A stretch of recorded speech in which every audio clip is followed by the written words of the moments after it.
So you use the word savior, and You're at that point. and so I want to lower expectations about that. I'm here because we had a prior conversation, we had a prior meeting about this, and we talked about the challenges and the, quite honestly, absurd numbers that are being asked of a lot of municipalities. And it's not just Readington, there are a lot that are being asked of having to build out that just are inconsistent with the capacities of the municipalities. And a lot of the conversations that occurred this evening are correct in terms of, well, does this even fit with an overall strategy?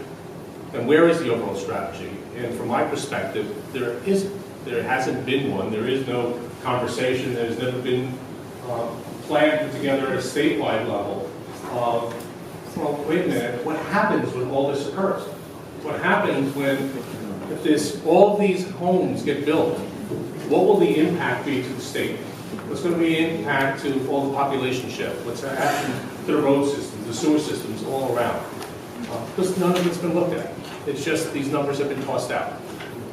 And some of them are just, quite honestly, unachievable. So you had asked for assistance as well as, and I will share with you, a number of the other municipalities that asked for it. I am not coming here, and I want to lower the expectations that I have the solution, because it doesn't, there is no the solution associated with it. This was decades in the making.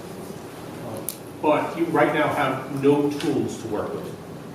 Your back's up against the wall.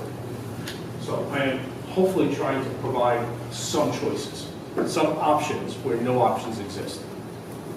So we talked when we got together, and I asked you, what kind of tools, what would the options be? If you had the ability to write your own, what would you write?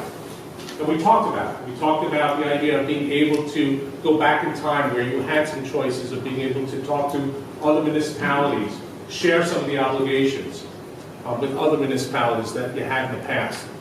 Still recognize the fact that you want to provide affordable housing here and want to still provide affordable housing and continue to build out, but also talk to other municipalities. Where there's infrastructure, among other things.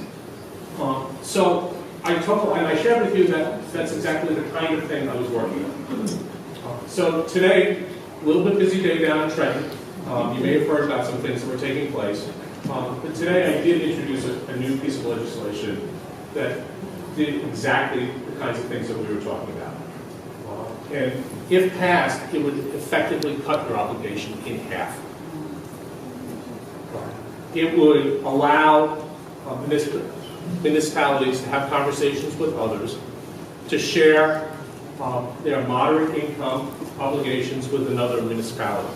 And the idea is still recognizing that affordable housing should be built. In recognition that no community should be blocked, and no one should be, there shouldn't be any income discrimination for housing wherever we go throughout the state. That is the overarching philosophy that's supposed to be achieved.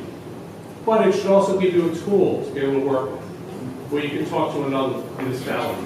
And these other municipalities may want that extra building. They may want that other development to take place and to give you that choice. So you would be, so that is really what we had talked about overall. That is what's in this. Tell you that the auction sign at the end of the road has all of this coming out Mullen Road. That's their only access right now as we sit here. That's their legal access to that property, so they have to say that. But I have no reason to believe that the DOT, when you consider that we're going to get rid of 3 driveways on 22, I have no reason to believe that they wouldn't be in favor of having that road go through. Because, what did you say the number of this development is? It's 192 total. Say it again? 192, 48 affordable.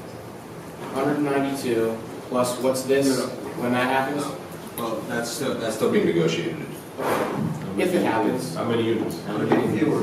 We can't talk about the number of units that are in active litigation for obvious 300, less than 400. The rendering holds how many people? 400. 400, the number Nobody was, said 400, nobody said 400. no, somebody gave a number to it. There was a number on it before. I said between 350 and 400. Okay, let's go to the lowest. Between the both of For them the two combined. combined. That looks like a bigger unit than 150 people. It's illustrated. It's conceptual, it's just a conceptual plan. Regardless, can we safely say around 300 between the two? 300 people coming out Mullen Road, 300 units. 300 units, right? So Units. if you have average of 2 cars, right? People got 2 cars? That's 600 cars up and down our street, Dick. Sucks, doesn't it? Yeah.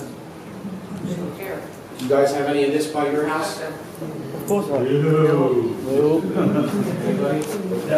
Please advocate for us. A gun to our head, and it's not pleasant, the outcome of all of this, no matter where these things are, because of the impact on schools, roads, and frankly, our quality of life. What's been going on, and I haven't got one letter. Not one letter. I knew nothing about this going on. And I feel that you people are trying to put one over on me. Because you're not giving me any information.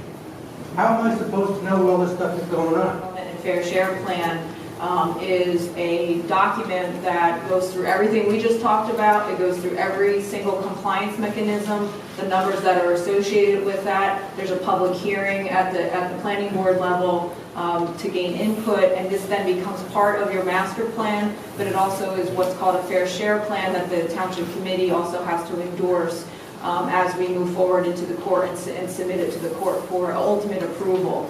Mike can certainly talk about that in more detail, but we have to go through what's called a fairness hearing and a compliance hearing with the court to ensure that that first it meets the rules and regulations, but that if we had not made every intervener part of the plan, they have an opportunity to be there and be heard as to why they believe they should be in the plan.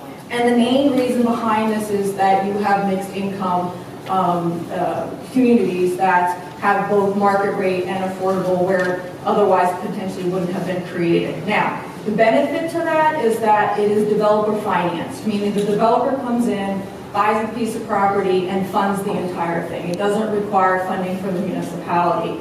You have integrated affordable housing, which is also a benefit. The challenge is, as was indicated, your densities increase tremendously. And it's my belief that either you're going to purchase the land from this gentleman for this road, or you're going to take the land. Those are the only 2 possibilities. And yet you're going through all the other avenues first to get approvals without knowing what direction you're going in here. That leads me to believe the township has no problem with condemning that property so they can take it. That was point number 1. And I object to that. That road would be detrimental to my properties, and absolutely it's not going to happen. Unless we come to a nice conclusion. I have a fully approved donor site there right now as I speak, and they're tweaking the last few things on the plan for that. And so that's not going away anytime soon.